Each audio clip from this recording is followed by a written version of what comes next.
すごい。ボーカルだけ電気消えた。どういう仕組みなのこれ。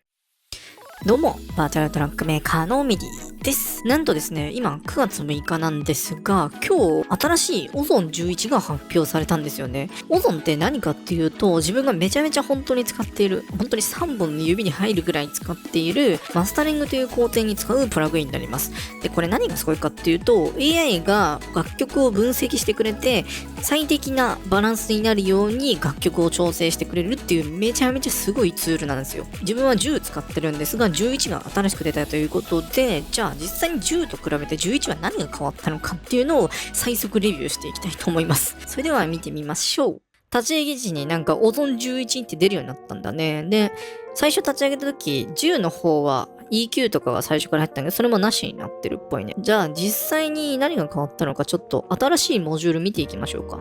クリアリティかな、より鮮明にしてくれるみたいなやつですね。じゃあ実際にどんな感じでかかるのか、過去に作った自分の曲にちょっと適用してみますね。なしの状態だとまあこんなもんですね。じゃあこれかけて半分ぐらいちょっとかけてみましょう。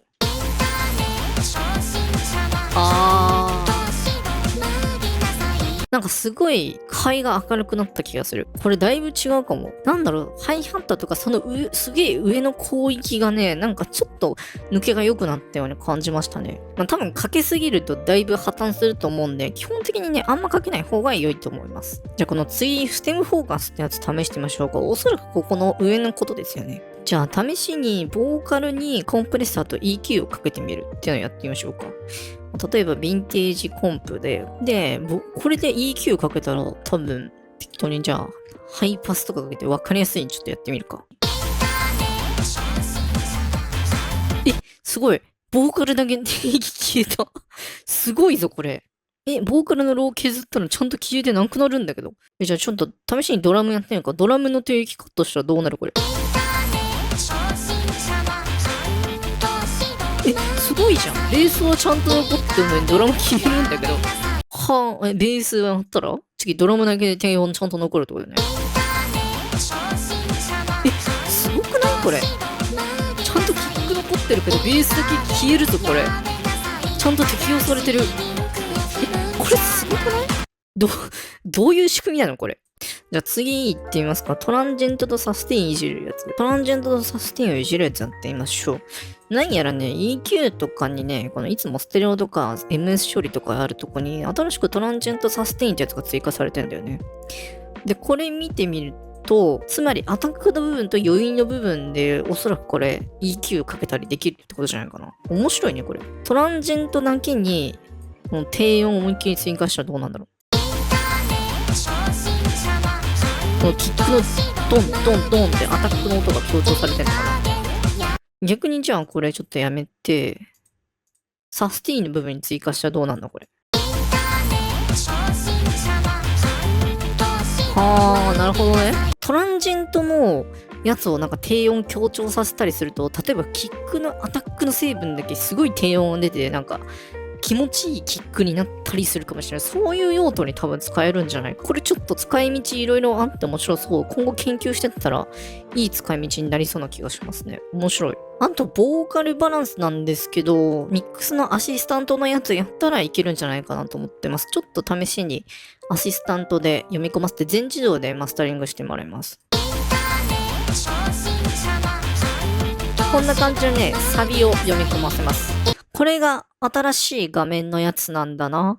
結構変わったな。端っこの方にボーカルバランスってやつがあるんですけどね、なんかいじれないんですよね。どうやらマニュアル見てみると、このボーカルバランスは元の曲でそもそもボーカルのバランスがちゃんといい場合にはもうチェックマークがついていじれないようになってるみたいです。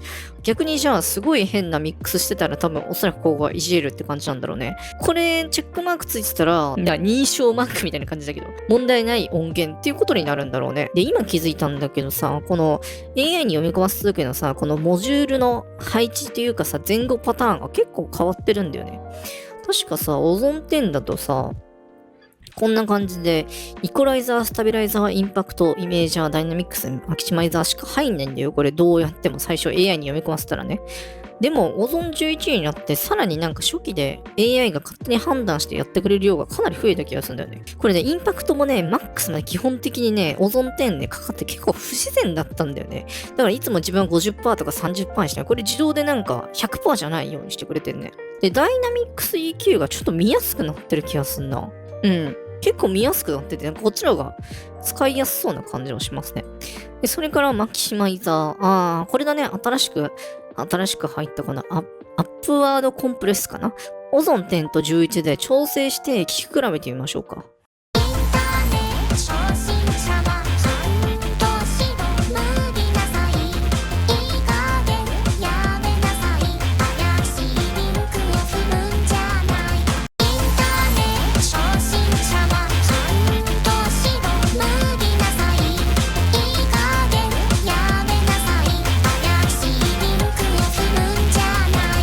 これ AI に調整しただけなんだけどさ、10と11で圧倒的に違くない？なんか明瞭さが全然違うんだけど、なんか10の方がなんかめっちゃモコモコしてる気がする。なんか今まで10使っててそんな不満なかったけど、11使ったらなんか全然違うんだけど。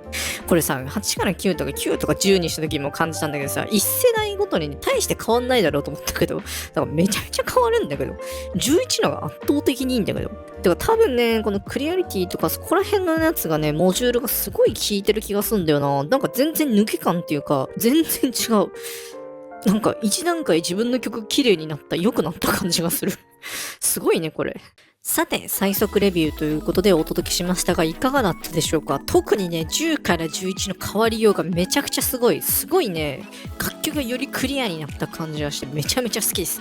で、残念ながらね、この機能の大半はね、アドバンスしか使えないことが多いので、ぜひね、安い期間に絶対にアドバンスにアップグレードしてほしいです。自分もね、オゾンヘビーユーザーでね、この前ね、レコーディングに行ったエンジニアさんと雑談してね、自分オゾン使ってやってるんですよね。って言ったら、全然オゾンでいいと思うよって。オゾンかなり優秀だから、オゾンで全然こと足りること多いと思うって言われたので、ぜひね、皆さんもオゾン試してみてください。マジでいいです。もしこの動画が良いと思ったら、高評価、チャンネル登録、ベルマーク通知オン、ぜひよろしくお願いします。それではミディでした。バイバーイ。